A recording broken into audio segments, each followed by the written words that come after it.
So today we are going to talk about what does a cardiovascular thoracic surgeon do. So we do cardiac procedures, like the commonly performed surgery is a bypass surgery. When the blood vessels to the heart are choked, we do a bypass surgery.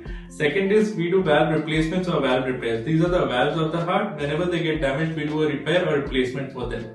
Then we do aortic aneurysm surgeries. The main blood vessel supplying blood to the body, if it increases in size and ruptures, we operate on these vessels. We operate on small hole in hearts as well as if there are any masses inside the heart called myxomas. Sometimes the surrounding tissue of the heart strangulates the heart. We remove that by doing a surgery called pericardectomy. In lung surgeries, we do lung biopsy, decortications. Decortication means when the lung is surrounded by pus and the lung collapses, we remove the pus and again the lung can re-expand. We also do lobe resections in case of lung malignancies. Coming to vascular, we do vascular reconstructions, we do vascular bypasses, we do AV fistula creation for dialysis patients.